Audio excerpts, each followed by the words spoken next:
Hello students, SBN college of education की online classes में आपका हार्दिक स्वागत है।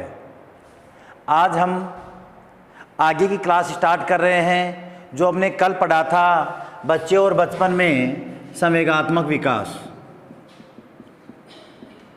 इसमें हमने देखा था कि संवेगात्मक विकास क्या होता है, कैसे होता है, किसके कारण और किसका विकास किया जाए।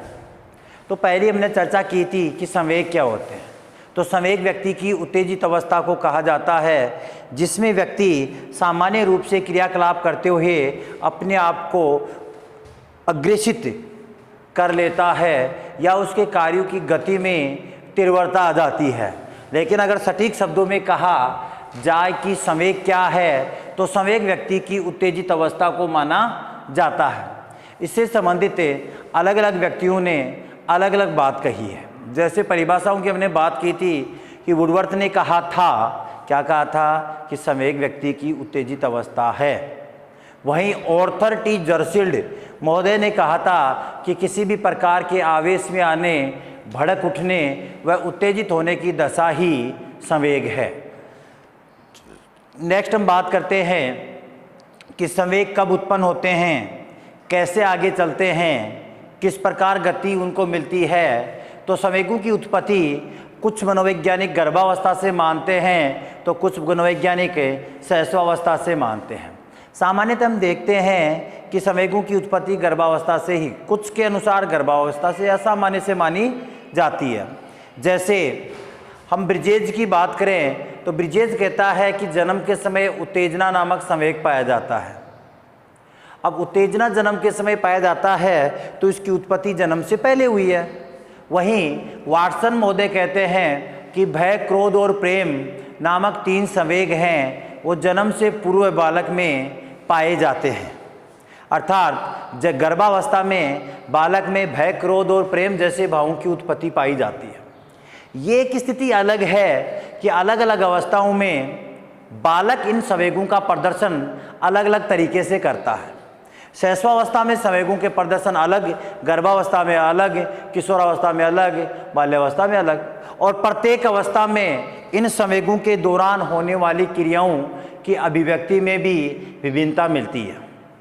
संवेगों को उत्पन्न करने वाली स्थिति में भी अंतर मिलता है तो संवेगों को अभिव्यक्त करने वाली परिस्थितियों या स्थितियों में भी अंतर देखने को मिलता है। अर्थात अलग अलग अवस्था में अलग अलग परिस्थिति के आधार पर संवेगों की उत्पत्ति होती है। अभी हम चर्चा करते हैं शैशवावस्था में हमने कल पढ़ा था ब्रिजेज का वर्गीकरण जिसमें हमने देखा था कि जन्म से लेकर 24 माह के बालक में कुल 10 संवेग उत्पन्न होते हैं। सभी संवेग अलग अलग आयु में उत्पन्न होते हैं, उनकी उत्पत्ति की समय अलग अलग पाया जाता है। जैसे ब्रिजेज ने बताया था कि जन्म के समय उत्तेजना, बालक 3 माह का होता है तो उसमें आनंद व कष्ट की अनुभूति, 6 माह का होता है तो भय, क्रोध और ईर्ष्या, 12 माह का होता है तो उल्लास व आनंद की स्थिति, उल्लास व प्रेम की स्थिति, 18 माह का होता है तो ईर्ष्या की स्थिति और 24 माह में हर्ष की स्थिति। अर्थात इस प्रकार अलग अलग अवस्थाओं में अलग अलग प्रकार के संवेगों की उत्पत्ति किसने मानी है? ब्रिजेज ने मानी है, जिसकी चर्चा हम कल कर चुके। कल हमने चार्ट बनाया था जिसमें हमने सभी प्रकार के संवेगों की उपस्थिति का सही निर्धारण किया था। अब आज देखते हैं अवस्थाओं में। तो पहले हम चर्चा करते हैं शैशवावस्था में संवेगों की स्थिति क्या पाई जाती है। और शैशवावस्था का समय होता है जन्म से 5 या 6 वर्ष का समय माना जाता है। सामान्यतः 6 वर्ष से पहले का, जन्म से लेकर 6 वर्ष से पहले का जो समय होता है उसे शैशवावस्था में शामिल किया जाता है। अब यहाँ हम चर्चा करते हैं कि शैशवावस्था की विशेषताएं क्या होती हैं। तो जैसे शैशवावस्था में बालक प्रवेश करता है तो संवेगों में स्थिरता नहीं पाई जाती। अर्थात संवेगों में क्या पाई जाती है? अस्थिरता पाई जाती है। अस्थिरता का मतलब हुआ कि संवेग उत्पन्न हुआ, उस समय बालक की स्थिति होती है, कुछ समय बाद उसकी स्थिति में परिवर्तन देखने को मिलता है। जैसे बालक खिलौने के साथ खेलता रहता है और हम घर में प्रवेश करते हैं या और उससे वो खिलौना छीन लेते हैं। खिलौने के साथ खेलता हुआ बालक हंस रहा है और जैसे ही हमने उससे खिलौना छीना, बालक रोने लग गया, अर्थात हंसता हुआ बालक तुरंत रोने लग गया। और हमें किसी ने डांटा तो हमने तुझे तुरंत खिलौना वापस दे दिया, तो बालक पुनः हंसने लग गया। हंसना, रोना और फिर हंसना, तीन संवेग एक दूसरे के बाद पुनः कुछ समय में प्रकट होते हैं। वो होती है संवेगों में अस्थिरता। एक ऐसी स्थिति बड़े व्यक्तियों में नहीं होती है, छोटे बालकों में ही पाई जाती है, जिसे कहते हैं संवेगात्मक अस्थिरता की प्रवृत्ति। दूसरा, शैशवावस्था में सर्वाधिक संवेग उत्पन्न होते हैं, यानी सबसे ज़्यादा संवेग शैशवावस्था में ही उत्पन्न होते हैं। जैसे रोना, हंसना, कूदना, खेलना, चिल्लाना, आश्चर्य करना, संग्रहण करना, आमोद की स्थिति आना, भूख, प्यास, कष्ट, भय, ये सब संवेग सबसे ज़्यादा शैशवावस्था में हमें देखने को मिलते हैं। इसलिए कहा जाता है कि सर्वाधिक संवेग शैशवावस्था में ही उत्पन्न होते हैं। विकास की स्थिति आती है तो किशोरावस्था का नाम लिया जाता है, लेकिन उत्पन्न की स्थिति आती है तो शैशवावस्था का ही नाम लिया जाता है।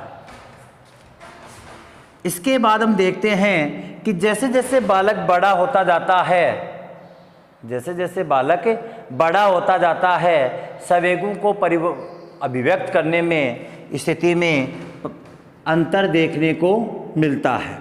जैसे जन्म के समय, या मैं दूसरा इसके साथ एक शब्दावली के रूप में कहूँ कि जैसे जैसे उसकी आयु बढ़ती जाती है, संवेगों की तीव्रता में कमी आती जाती है। संवेगों की तीव्रता में क्या आती जाती है? कमी आती जाती है। किसके आधार पर? आयु के आधार पर। फॉर एग्जाम्पल, छोटा बालक होता है, भूख लगती है, रोता है। छोटे बालक को भूख लगती है तो क्या करता है? रोता है। लेकिन जैसे जैसे वह बड़ा होता है, 5-6 साल का होता है और उसे भूख लगती है, 5-6 साल का बालक हुआ और उसे भूख लगी, तो वह उस 2 साल के बालक या 1 साल के बालक की तरह रोएगा नहीं, चिल्लाएगा नहीं, बल्कि रूसने की प्रवृत्ति आ जाएगी। धीरे धीरे जैसे जैसे आयु बढ़ेगी वैसे वैसे उन स्थितियों को वह समझने लगेगा और उसकी जो संवेगों को अभिव्यक्त करने की तीव्रता है या उसकी गति है, उसमें क्या आने लगती है? न्यूनता आने लगती है। तो ये 3 स्थितियां हैं जो किस अवस्था की विशेषताएं हैं? शैशवावस्था की विशेषताएं मानी जाती हैं। पहली, संवेगों में अस्थिरता, दूसरी, सर्वाधिक संवेगों के उत्पन्न होने की अवस्था, और तीसरी, आयु के आधार पर संवेगों की तीव्रता में न्यूनता आना। ये किस अवस्था की विशेषता है? शैशवावस्था की विशेषता मानी जाती है।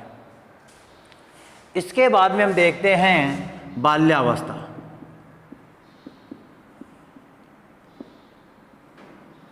समय होता है 6 वर्ष से 12 वर्ष। समय होता है 6 वर्ष से 12 वर्ष। अब इसकी हम बात करें तो बाल्यावस्था में बालक में संवेगों में सर्वाधिक क्या होता है? दमन होता है और सामान्य परिवर्तन होता है। संवेगों में सर्वाधिक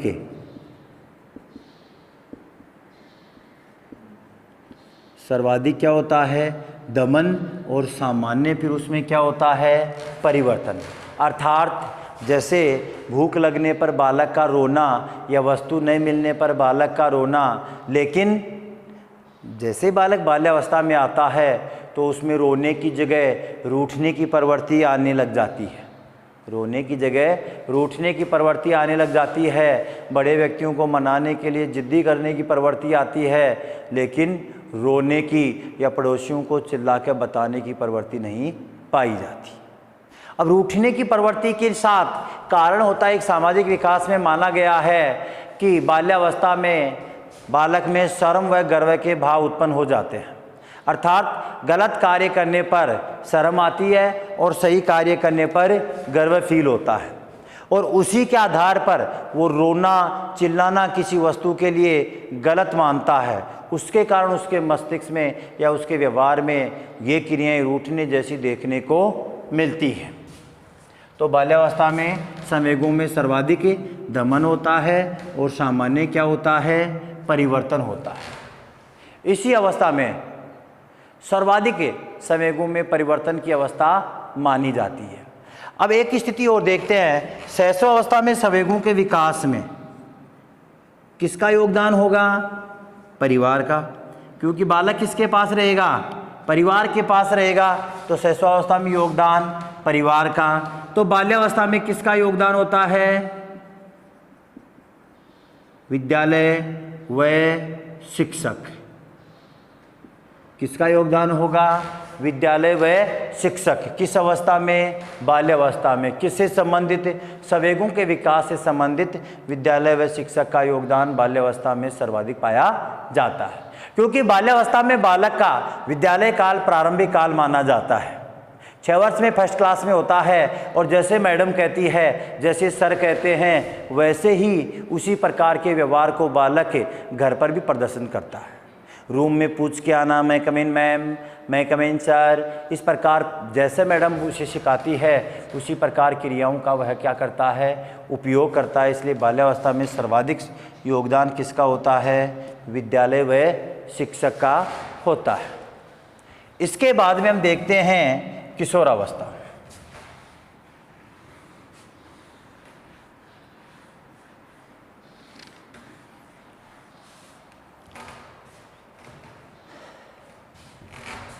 एक हमने बात की थी क्रो एंड क्रो की परिभाषा के रूप में बाल्यावस्था में, कि बाल्यावस्था में संवेगों को अभिव्यक्त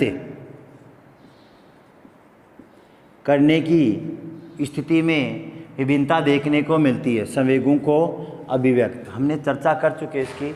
अभिव्यक्त का मतलब होता है प्रदर्शन करना, किसका, संवेगों का प्रदर्शन करना। और प्रदर्शन बालक शैशवावस्था में जोर से रोकर करता है अगर कोई वस्तु नहीं मिलती है तो, लेकिन बाल्यावस्था में क्या करता है, रूठ कर ही प्रदर्शन करता है। इसके बाद में देखते हैं हम किशोरावस्था।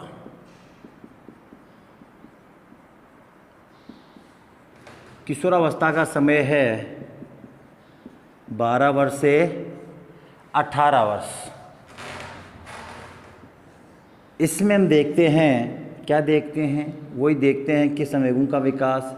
इस अवस्था में बालक में जितने भी संवेग उत्पन्न हो जाते हैं, सभी संवेग उत्पन्न हो जाते हैं। सभी संवेग क्या हो जाते हैं, उत्पन्न हो जाते हैं। संवेगों का सर्वाधिक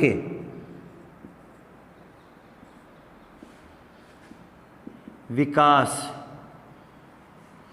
इसी अवस्था में होता है। संवेगों का सर्वाधिक विकास किस अवस्था में होता है, इसी अवस्था में यानी किशोरावस्था में होता है।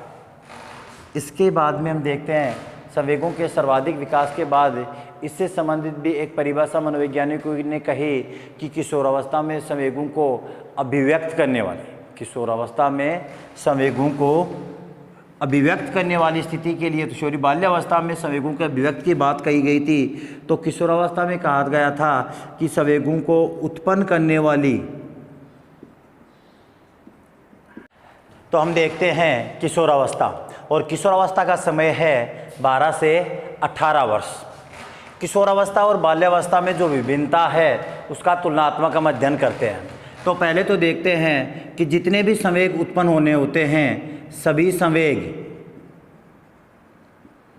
उत्पन्न हो जाते हैं, सभी संवेग उत्पन्न हो जाते हैं किशोरावस्था में। कैसा भी संवेग हो, अगर उत्पन्न होना है तो किशोरावस्था में उत्पन्न हो जाता है, अन्यथा आगे की अवस्थाओं में वह उत्पन्न नहीं होता। दूसरी विशेषता किशोरावस्था की, इस अवस्था में संवेगों का विकास संवेगों का उत्पन्न की स्थिति सहस्वावस्था की है, संवेगों के उत्पन्न की स्थिति सहस्वावस्था की है, लेकिन संवेगों का सर्वाधिक विकास किशोरावस्था में होता है। नेक्स्ट, बाल्यावस्था में हमने देखा था कि बाल्यावस्था में संवेगों को अभिव्यक्त करने वाली परिस्थितियों में भिन्नता पाई जाती है, लेकिन यहाँ वही शब्द, केवल एक शब्द बदलेगा कि संवेगों को उत्पन्न करने वाली संवेगों को उत्पन्न करने वाली परिस्थितियों में भिन्नता देखने को मिलती है। किस अवस्था में? किशोरावस्था में। किशोरावस्था में संवेगों को उत्पन्न करने वाली परिस्थितियों में विभिन्नता देखने को मिलती है।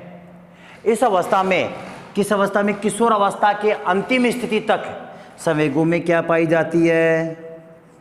स्थिरता पाई जाती है। अब स्थिरता का मतलब यहाँ ये नहीं कि संवेग उत्पन्न हुआ और क्रोध आए तो क्रोध का क्रोध ही रह गया व्यक्ति में।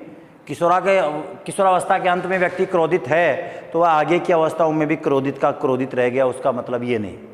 इसका मतलब ये हुआ कि संवेग, अगर व्यक्ति का स्वभाव क्रोधित है तो आगे की अवस्थाओं में भी क्रोधित रहेगा।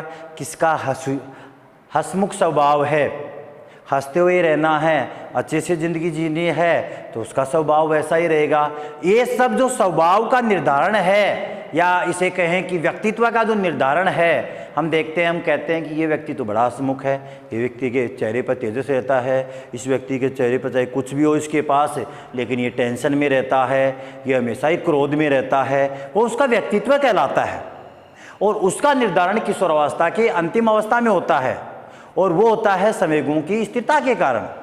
तो संवेगों की स्थिरता ही श्रेष्ठ प्रकार के व्यक्तित्व का निर्माण करती है।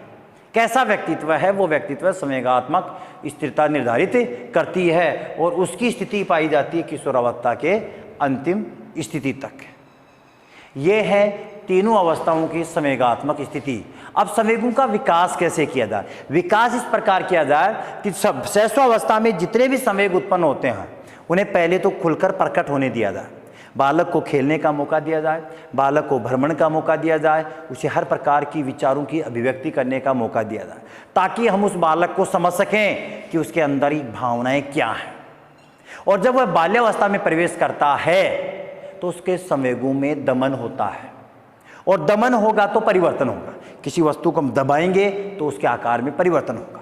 तो बालक के व्यवहार में बाल्यावस्था में शर्म और गर्व की स्थिति के कारण परिवर्तन होता है, और जब वह परिवर्तन होता है उसमें, उस समय उसके गलत संवेग हैं जो उसे नेगेटिव ऊर्जा प्रदान करते हैं, गलत दिशा की ओर भेजते हैं, उन संवेगों में सुधार किया जाए ताकि बालक की आदतें हैं वो अच्छी पड़ सके।